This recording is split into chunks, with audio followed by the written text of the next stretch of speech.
This video is brought to you in part by the generous Patreon support of Cybern Warrior. More on that later. In my last Sunday Funday stream, I decided to clean up my garage and show off some of the treasures that were hiding in boxes that were scattered around. Everything from the Panther barrel break to works in progress I'm never gonna finish, and... oh yeah, okay, someone sent this to me. I forget who. Alright, so this is the Mega Shots dart gun. There's nothing about it on this entire thing. Cool. This is the Mega Shots dart gun, and while I'd usually pass up doing a review on such a cheap dollar store-esque blaster, I can't tell if this one's interesting or just dumb enough for me to want to make a video on. It might be a combination of both, but the way this thing works is quite unique, and I thought, why not? It was bad enough for me to show an unboxing on stream. Why not do a whole video on this thing?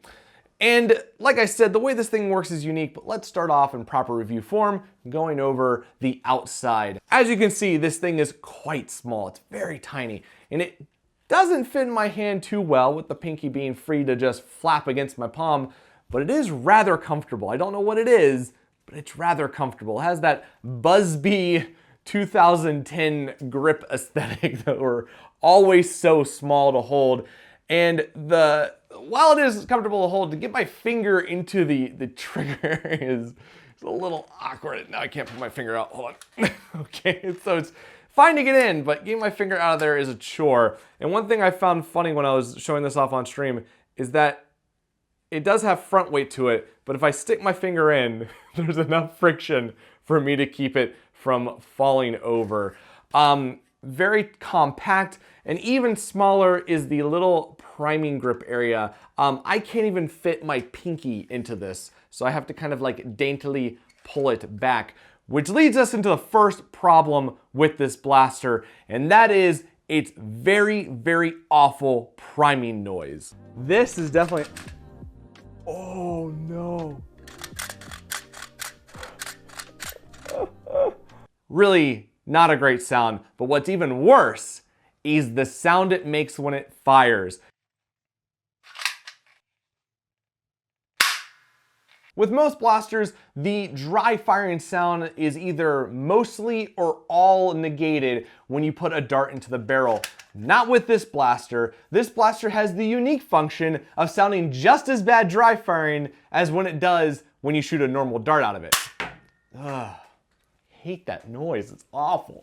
And speaking of unique functions, this blaster does not have a plunger tube, as mentioned in the title. The way this thing works is just like a pinball machine, where when you load the ball in, you take the plunger and you punch the ball up into all the fun and games. This blaster literally punches the dart out of it. And the way it works is it has this little ramrod at the end that pushes up against a plastic piece inside the dart. It pushes against that plastic, which sends the dart flying out to a distance of less than 25 feet. And you can actually see that system working by inserting a dart without the blaster primed. You can see where it kind of engages about right here before it sends it out. So it does build up a little bit of velocity before it gets to the punch.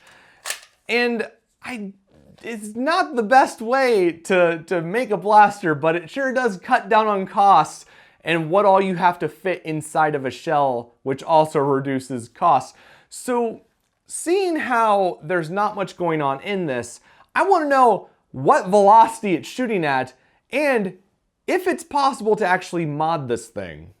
Let's find out.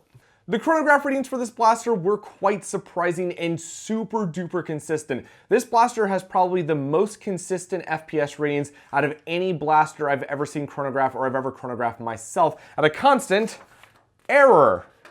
This blaster read error every single shot. It did not matter how the chronograph was positioned to the sun, how much light was going on the sensors, or even what darts I put in. This thing is capable of shooting other darts than what comes with it. Every single shot read at error, and I probably put about 35 shots over the chronograph, and not one could be read. Don't really know what that means, but I think it means it's shooting very, very slow. What I do know, well, somewhat, is that this thing gets about 15-ish feet flat. You can get a little bit further when it's angled, and that's with the best dart that I had out of the bunch. The pack came with 3. one of the darts in that pack shot 10 feet once on stream before it just never left the barrel ever again. This is terrible.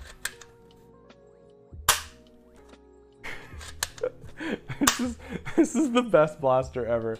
And this thing also really hates koosh. I could not get koosh to shoot out of this blaster. I don't know what it is, but yeah, this thing is it's bad. But I did want to give it a chance. I wanted to see what the maximum potential I could get out of this thing was before modding it. So I did the best that I could with my situation. And that is shooting it off the deck. Even give it a little bit of an angle, see if we can get it through the trees. Oh, it's still not good. So from there, down to where the dart landed in here, I'll give it a few extra feet of space. Oh, that's maybe like what, 35 feet? It's not good at all. And I'm still disappointed, but you could have probably already guessed that was gonna be the result before whatever clip I threw in there was gonna be. But maybe this thing has potential. Maybe there's something inside here that can be modified to really push this blaster into, I doubt there's anything I can do to this thing to make it better. But I'm gonna open this up and we're gonna check out the magical workings of the inside of this blaster. I expect horrible things.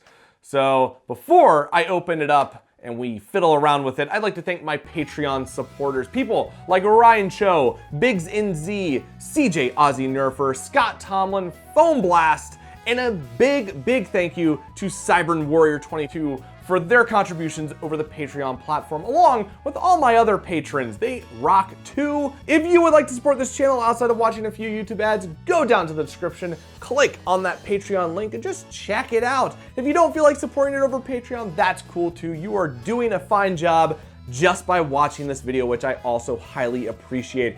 Thanks to all my patrons. Thanks to all of you. Let's open this thing up and I doubt there's anything we can do. Let's open it up. With all the screws undone, this is the inside of the blaster. Super duper minimalist. Look, there's only like 2 moving parts in this. You have the trigger right here, which also acts as your catch. And this piece, your plunger rod, your punching arm, I don't know what to call it.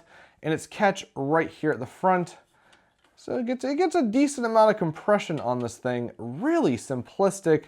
Not very elegant. Will this come apart? Oh yeah. Let me go find a spring to replace this with. I'm gonna start off first by trying an Ace number 115 spring. And these are what I used to use back in the old HVZ days for upgrading Stampedes. Really good lightish upgrade, or at least lightish compared to what people are doing with their Stampedes nowadays. Still a great little spring. I love these. I have a bunch of them on hand.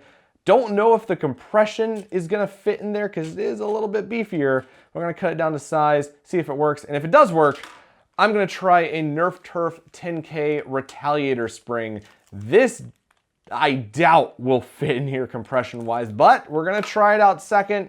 And if this doesn't work, we'll try it out anyways. But let me cut this thing down to size and see if I can cram it on in there. Okie dokie, close enough. And it does butt up against that plate pretty well. Gonna keep this open cut on the back. And we're gonna get this thing back together.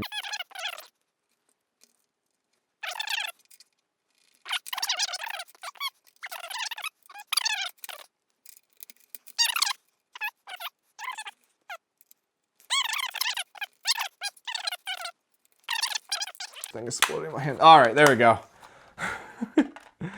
I cannot wait to see how well this thing shoots, or if it shoots at all. I'm gonna try dry firing it first because really the dart's not gonna do too much. Oh, dang, that catch is not strong enough. See if I can hold on to it. Oh boy. Oh, that's so loud. That's so loud. Okay, if I hold the trigger forward, it can work. And I doubt it's gonna get any better than that because of the tolerances inside the shell. In terms of spring space, and it is kind of cracking up against the catch, but I'm gonna put a dart in here and... Huh, I think I made it worse. I think I actually made it worse. How does that even work? Try one more time. Ow. Ooh. Uh-oh. Uh-oh. Something's rattling around in there. What was it? I think I broke the catch. Oh no. Yep, and the catch has sheared itself off of the trigger.